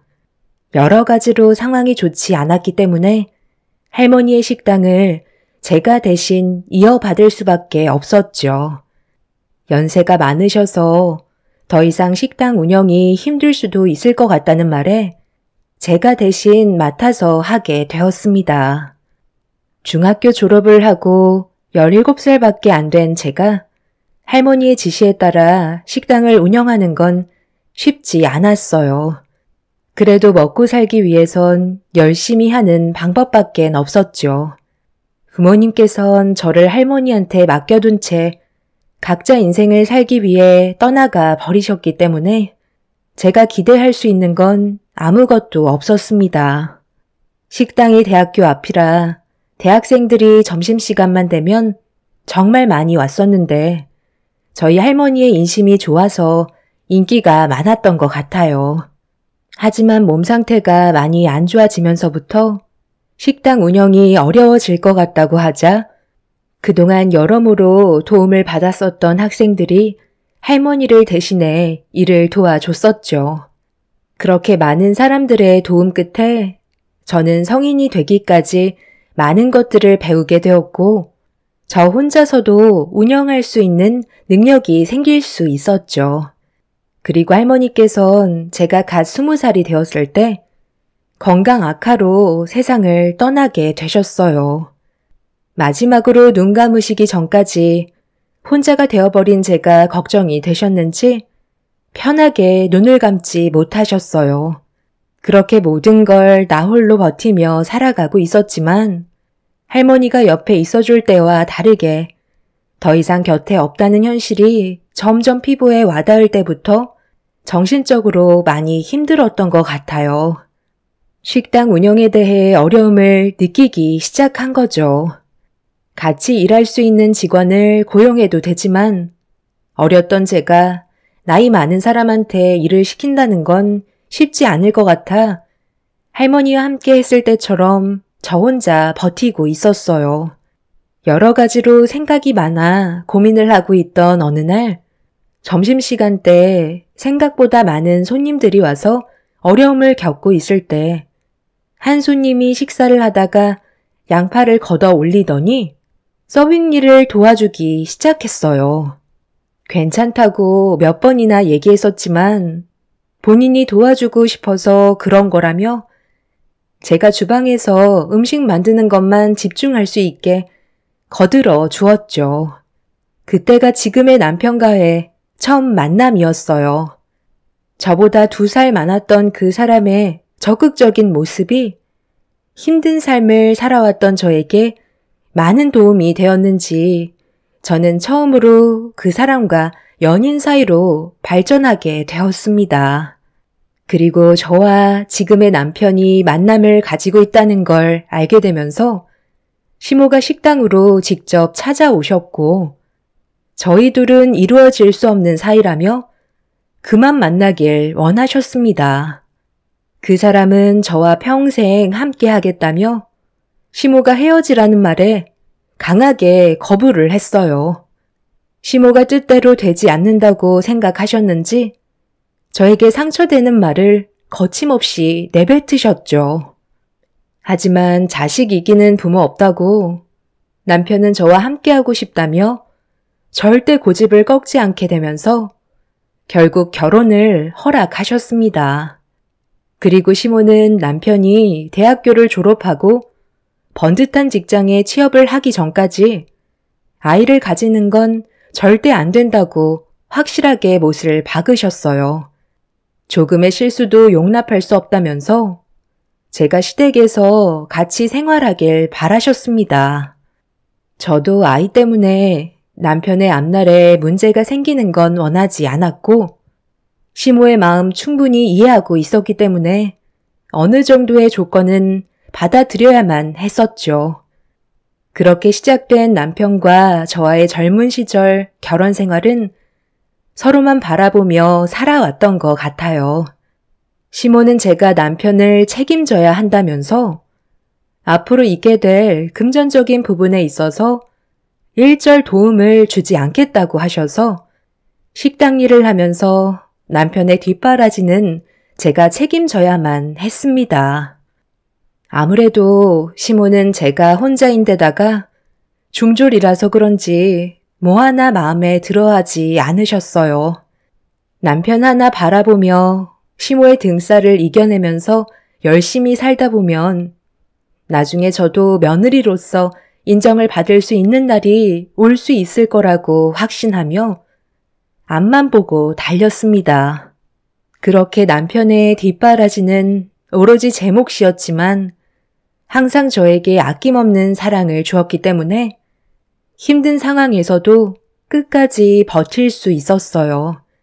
그렇게 열심히 살아오다 보니 어느새 남편은 석사까지 수료를 할 수 있었고 남편은 대기업에 취직을 하기 위해 면접 준비를 하게 되었죠. 남편은 저에게 이제 식당 일은 그만해도 될 것 같다면서 앞으론 남편이 저를 먹여 살리겠다며 그동안 정말 고생 많았다고 안아주는데 지금까지 고생한 걸 보상을 받는 것 같아 저도 모르게 눈물이 왈칵 쏟아졌습니다. 남편이 쓰고 있던 석사모는 제 거라면서 저에게 씌워줬는데 알 수 없는 여러 가지 복합적인 감정이 제 눈물을 멈추지 못하게 만들었어요. 그렇게 저와 남편이 방 안에서 대화를 주고받고 있었는데 시모가 할 말이 있다면서 방문을 두드리셨어요. 그렇게 저희 부부는 시모의 말을 듣기 위해 자리에 앉았는데 심각한 얼굴로 저와 남편을 바라보셨어요. 내 아들이 분가를 하겠다고 그러는데 너는 어떻게 생각하니? 그동안 네가 얼마나 고생을 했는지 모르는 거 아니다. 내가 말한 조건을 지금까지 묵묵히 잘 지켜준 것만도 대단하게 생각하고 있다. 하지만 분가는 아직 이른 것 같구나. 확실하게 자리를 잡을 때까지는 이 집에서 생활하는 게 좋을 것 같다. 엄마, 이제는 저희도 분가해야죠. 언제까지 엄마 밑에서 살 수는 없는 거잖아요. 곧 대기업에도 취직할 수 있을 테고 그럼 안정적인 생활이 가능해지는 건데 뭐가 걱정이에요? 그동안 저 때문에 현주가 얼마나 고생이 많았어요. 사랑 하나로 여기까지 달려온 거라고요. 제가 식당도 이제 그만 정리하라고 했어요. 앞으로 아이도 가져야 하니까 몸 관리도 해야 돼서 몇 년간 편히 좀 쉬라고 했어요. 그런데 우리 집에 살면 엄마 눈치 보여서 제대로 쉴 수나 있겠어요? 장우 너 지금 말 다 했니? 제가 나이가 몇인데 벌써부터 쉰다는 말이 나와. 아직 30대도 안 됐으면서 창창한 나이에 한 푼이라도 더 벌어야지. 분가는 절대 안 되고 식당 처분하는 일도 나는 허락해 줄 수 없으니까 내가 판단해서 모든 걸 결정하도록 하마. 그리고 우리가 얼굴 보며 살아온 지가 벌써 8년 정도 되지 않았니? 그럼 이제 적응할 때도 된 거 아니야? 서로 맞춰서 살아온 패턴이 있는데 한순간에 바꾸는 것도 어려운 부분들이 많을 거고 그리고 네가 아이를 가지면 혼자서 모든 걸 감당할 수 없잖아? 옆에서 도와줘야 되는데 분가하면 얼마나 일이 귀찮아지는 줄 아니? 지금 여기에서 사는 게 모든 걸 따져봤을 때 제일 좋은 방법이다. 그러니까 쓸데없는 생각하지 말고 각자 위치에서 맡은 일이나 열심히 하면서 살아라. 그리고 아기 가지는 건 내 아들이 대기업에 취업이 되고 회사에 어느 정도 적응이 됐을 시점에 가지는 게 좋을 것 같다. 내 말 무슨 뜻인지 알겠지? 오늘은 간만에 외식이나 하러 나가자.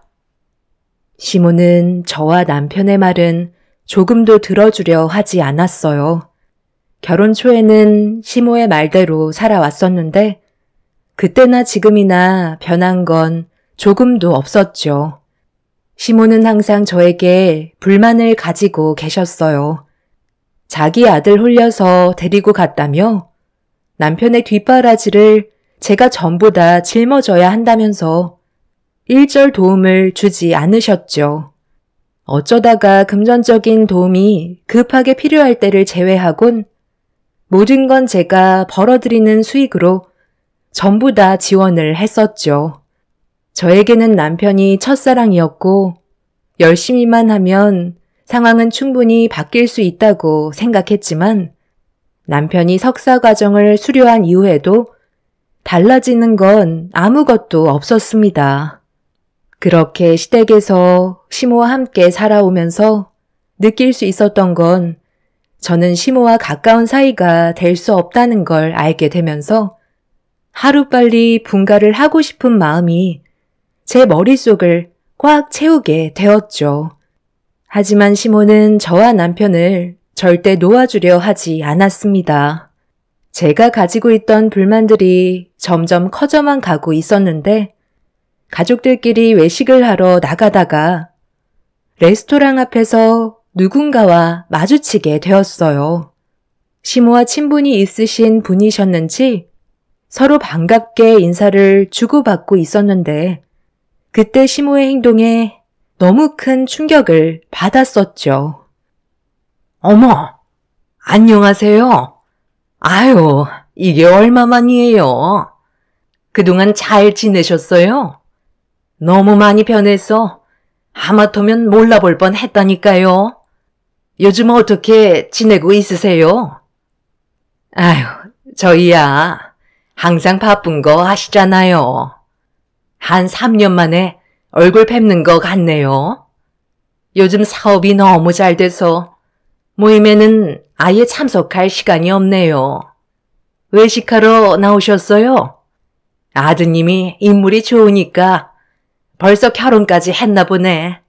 제 딸은 아직 박사 과정을 밟고 있어서 아직 결혼은 하지 않았거든요. 괜찮은 집안이 있다면 지금이라도 바로 결혼을 하겠지만 제 딸이 보는 눈이 워낙 높아서 그런 건지 아직 신랑감을 데려오지는 않았네요. 아드님 옆에 분은 며느님이신가 봐요. 네? 아니요.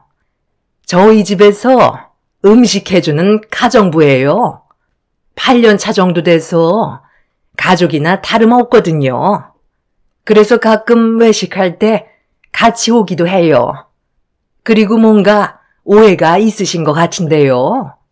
제 아들 아직 총각이에요. 석사과정 수료하고 대기업 취직 준비 중에 있는 중이거든요. 나중에 시간 괜찮으시면 저랑 차라도 한잔 하시겠어요? 시모가 지인분과 주고받는 대화에 저는 너무 놀라 입을 다물지 못하고 있었어요.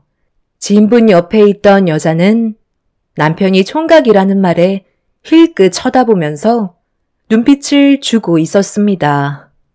남편은 시모가 총각이라는 말에 당황해서는 제 눈치를 살피고 있었죠. 저를 창피하게 생각한 시모에게 서운했던 저는 인사 자리가 끝이 나고 가족들끼리 식사를 하는데 상처를 크게 받아서 그런지 아무 말도 하지 않고 조용히 밥만 먹고 있었습니다. 시모는 그런 저를 바라보면서 또다시 한마디 하셨죠. 먹으면서 들어라. 그 자리에서 내가 그렇게 얘기한 거에 대해 많이 서운했니? 그런데 이건 상당히 중요한 문제야. 우리 집안 이미지에 얼마나 큰 영향을 주는 일인지 잘 생각해보면 내가 왜 그렇게 했는지 충분히 공감할 거다. 너는 중졸이고 학교 앞에서 작은 식당 하나 운영하고 있는데 오다 가다 마주치는 지인분한테 내 아들은 훤칠하고 석사 과정까지 수료해서 대기업 취직 준비를 하고 있는데 며느리가 중졸이라고 하면 우리 집안을 뭐라고 생각할 것 같아?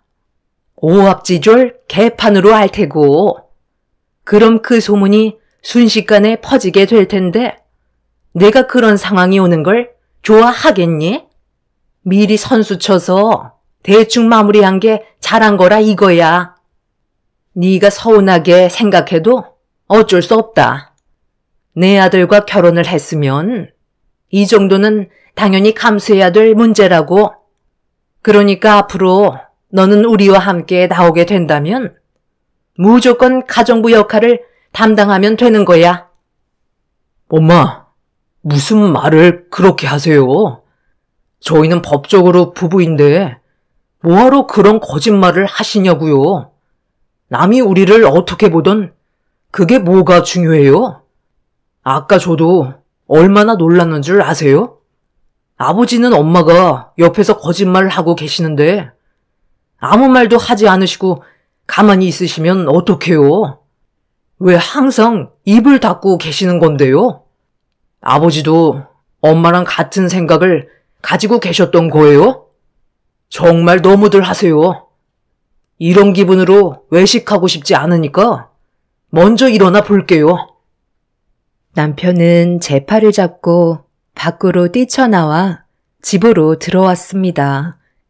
저에게 너무 큰 상처를 준 것 같아 미안하다면서 지금의 상황들이 괴로웠는지 혼자서 술을 마시며 마음의 상처를 쓸어내리고 있었어요. 저도 시모에게 받은 상처 때문에 남편과 함께 같이 술을 마시고 말았죠. 그리고 몇 시간 뒤에 시부모님께서 집으로 들어오셨는데 두 분이서도 술을 어느 정도 드셨는지 집에 들어오시자마자 저희 먼저 자리에서 일어났다며 당장 거실로 나오라고 소리를 지르셨어요. 애초부터 아들리가 이런 일을 만들지 않았다면 우리 집안은 안정적인 삶을 살아갈 수 있었을 거라고.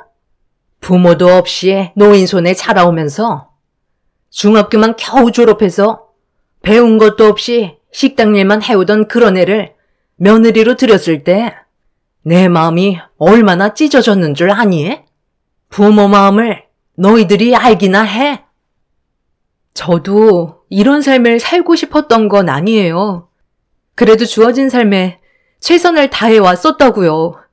어머님이 제 인생을 함부로 판단해서는 안 된다고요. 너 지금 나한테 대들은 거니? 술 좀 먹었다고 눈에 패는 게 없는 거야? 내 아들이 얼마나 귀하게 자랐는데 중졸밖에 안 나온 너를 내가 며느리로 받아들이고 싶겠니? 그렇다고 좀 전에 엄마가 보이셨던 행동이 합리적이라는 거예요? 저희 분가하겠습니다. 제가 사랑하는 사람이 이런 대우 받는 건 원하지 않는다고요. 어디서 부모한테 또박또박 말을 받아치고 있어? 아빠가 너를 그렇게 가르쳤냐? 우리 가족이 얼굴 붉히면서 서로 싸우게 되는 이유가 뭐라고 생각해? 그게 다 며느리가 부족해서 그런 거 아니냐? 나도 어디 가서 며느리 자랑하지도 못한다.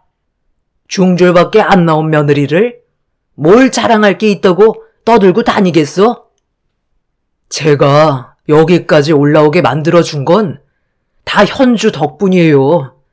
저와 결혼을 하겠다는 이유 하나만으로 이런 것들이 얼마나 많은 줄 아세요? 제 뒷바라지 혼자서 힘들게 감당할 때 며느리로 인정하기 싫다며 조금도 도와주지 않았잖아요. 그것뿐이에요. 집안 살림도 혼자서 거의 다 하는데 얼마나 힘들겠냐고요. 부릴 만큼 부리셨으면 이제 그만 인정해 주세요. 살면서 학력이 뭐가 그렇게 중요한데요? 열심히 땀 흘리며 살아가고 있는 모습이 제일 중요한 거 아니겠어요? 남편이 시부모의 말을 받아치자 시모는 남편의 얼굴에 손을 올려 붙였습니다. 저는 너무 놀라 시모에게 뭐 하시는 거냐고 소리를 지르자 시모는 저에게도 손을 올려 붙이셨어요. 흥분을 억누르지 못한 상태에서 저와 남편을 번갈아 쳐다보시더니 갈라서라는 말까지 나오게 되었죠. 저만 없어도 시댁 집안은 평화와 행복만 가득할 거라면서 저보고 네 주제를 알고 평생 웃음이나 팔아가며 식당 운영하라고 온갖 막말을 퍼부으셨습니다.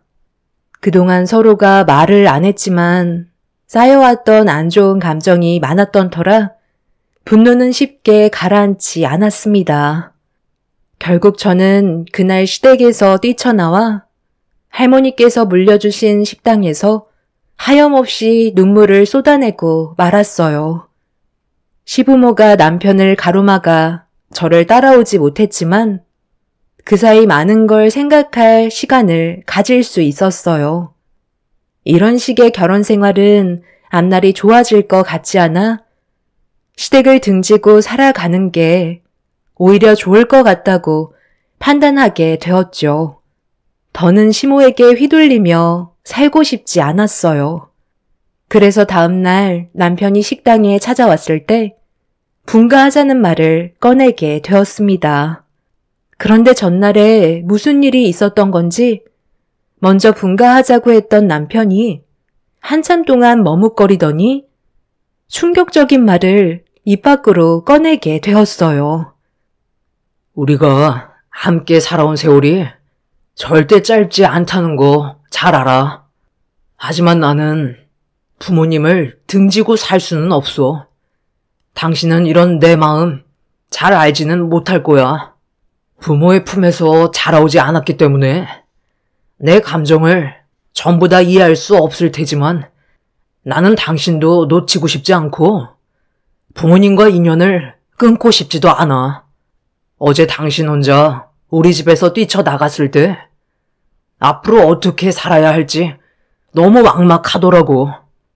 열심히만 살다 보면 그동안 해결되지 않았던 것들이 하나둘 자연스럽게 풀어질 거라고 생각했는데 오히려 더 역효과만 불러오고 있잖아. 나는 이런 삶을 원했던 건 아니야. 그런데 계속 당신과 우리 부모님과의 관계가 무너지는 모습을 지켜봐야 한다면 나는 하나만 선택할 수 있을 것 같아. 나를 낳아주신 부모님과 함께 하겠소. 이게 내가 내린 결정이야. 정말 미안해. 그러니까 지금 당신은 나랑 여기까지만 그만 끝내자는 거야? 내가 그동안 누구 때문에 버티면서 살아왔었는데 어떻게 그런 말을 할 수가 있어? 내 입장에서 조금이라도 생각해 봤다면 그런 말은 절대 못하지. 여태까지 나는 당신을 사랑하는 이유 하나만으로 버티면서 살아왔고 내 모든 걸 바쳤는데 어떻게 헤어지자는 말을 할 수가 있는 건데? 나는 절대 이혼 못하니까 당신이 내 편이 되어줘. 일단 우리 분가부터 하는 걸로 하자. 따로 지내면서 각자 생각할 시간을 만들어야 될 것 같아. 한 지붕 아래 같이 살다 보니까 마찰이 심해져서 이 지경까지 온 것 같은데 해결할 수 있는 방법은 분가밖에 없어. 미안해. 지금 내가 당신한테 해줄 수 있는 말은 아무것도 없어. 나는 부모님과 인연을 끊고 당신을 따라갈 정도로 강 큰 남자가 아닌가 봐. 둘이 대화는 끝났니?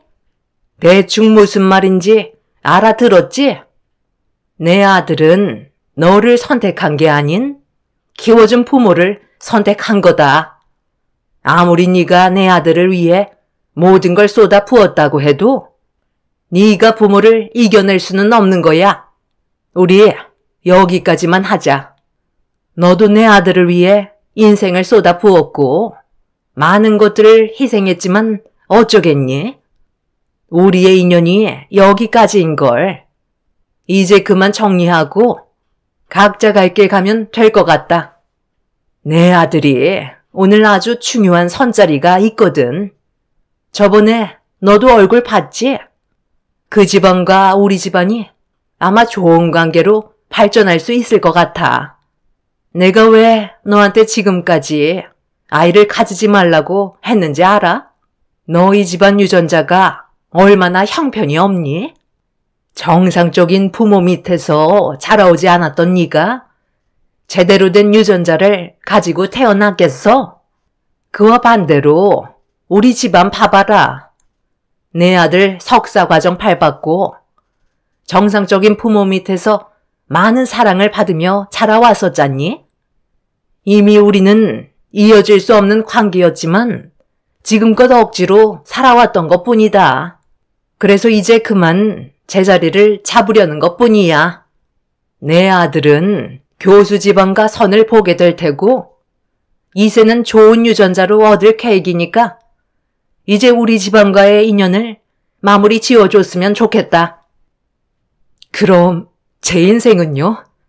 저는 이 사람 하나 보고 지금까지 버티며 살아왔었는데 제가 손해본 건 어떻게 보상해 주실 건데요? 저는 절대로 이혼하지 않을 거예요. 네가 좋아서 한 걸 왜 먼 데서 보상 타령을 하고 있는 거니? 너는 내 아들을 사랑한다는 이유 하나만으로 간이며 쓸개며 다 빼준 거 아니야? 내가 시킨 것도 아니고 혼자 자의적으로 나서서 한 걸 가지고 왜 나한테 손해난 부분에 대해 보상을 해달라는 건데? 지금까지 우리 집안 며느리로 살아온 것만도 감사하게 생각해야지. 너 같은 게 우리 집안 식구가 된다는 게 애초부터 말이 안 되는 거였다. 시간 끌어봤자 좋아질 거 하나 없으니까 최대한 빨리 이혼 절차 밟도록 하자. 전혀 상상하지 못했던 일이 눈앞에 펼쳐지고 말았죠. 남편 입에서 저와의 인연을 끝내겠다는 말이 나왔을 때 모든 게 무너져 내리는 기분이었습니다. 남편은 저를 사랑한다고는 했지만 부모와 인연을 끊어낼 만큼 저를 사랑한 건 아니었어요. 그렇다고 좋은 관계로 해결할 수 있는 방법을 고민해 보는 것도 아닌 무조건 부모의 말을 따르겠다는 남편의 말에 저는 머릿속이 하얗게 변해서 아무것도 할 수가 없었습니다. 제 20대의 절반 이상을 남편한테 쏟아부었는데 남남이 된다는 건 저로선 너무 억울한 입장이었죠. 이혼을 강하게 거부했지만 결과는 달라지지 않을 거라며 시간만 끌어봤자 오히려 제가 더 큰 손해를 보게 된다고 하루빨리 정리해달라는 말을 끝으로 남편을 데리고 식당에서 나가셨어요. 그날 너무 큰 충격을 받았던 저는 식당 운영은 아예 생각조차 하지 못했고 식당 안에 마련되어 있는 작은 방에서 하루 종일 오열하며 눈물을 쏟아내었죠. 다른 사람도 아닌 남편이 저에게 이혼하자는 말을 했을 땐 세상 다 잃은 기분이었어요. 앞으로 어떻게 살아가야 할지 몰라 앞이 캄캄했고 눈앞에 놓인 현실을 받아들이고 싶지 않았습니다. 그날 이후 남편은 저와 이혼을 하기도 전에 시모가 시키는 대로 교수 집안 여자와 성까지 보는 충격적인 행동을 거침없이 보여주고 있었죠. 이건 정말 아닌 것 같아 남편과 따로 만나 진지하게 대화를 이어나갔어요. 꼭 이렇게까지 해야 되겠어?